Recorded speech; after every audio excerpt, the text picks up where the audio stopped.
This section sounds like he's reframing basic statutory transfer requirements as administrative entrapment.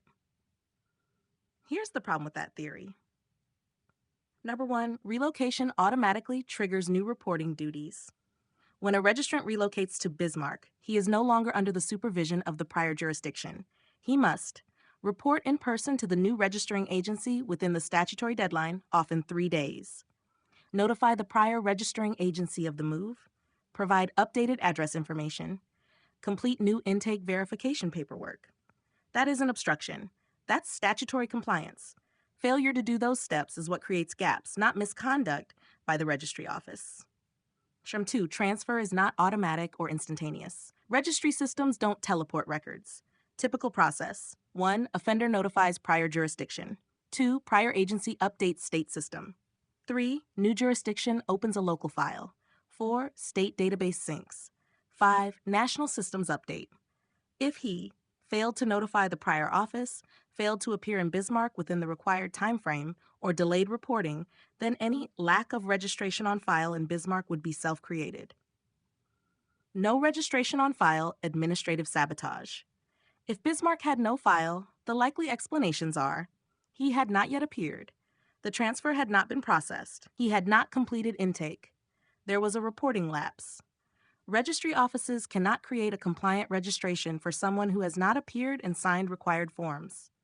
4. Leads interstate databases, intercounty and interstate systems require manual confirmation, entry by the originating agency, acceptance by the receiving agency. There is always processing time. Administrative lag is not entrapment. It becomes a legal issue only if the office refused to register him, gave contradictory instructions, or prevented him from complying. Absent that, it's a compliance issue. NEBSHR 5. The legal standard he must meet to claim administrative entrapment or due process violation, he must show. He attempted timely registration. He complied with all notice requirements. The office refused or obstructed him. That obstruction caused a concrete deprivation.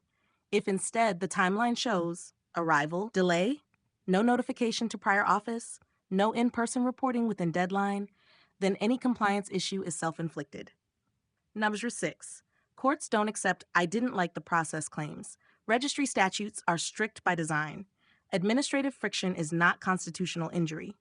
The key judicial question will be, open quote, did the agency prevent compliance, or did he fail to comply? Close quote. Those are completely different legal categories. 7. The relocation pattern matters. If he repeatedly moves, fails to complete transfer correctly, encounters registration issues, then characterizes them as persecution, a court will likely see a pattern of compliance breakdown, not systemic obstruction. Bottom line, relocation triggers mandatory reporting. Failure to notify prior jurisdiction, register within statutory window, complete intake in the new county explains administrative gaps. Unless he can prove affirmative obstruction by Bismarck officials, the administrative entrapment claim is structurally weak. If you want, I can outline how a court would analyze this under procedural due process doctrine and why it likely fails at the pleading stage.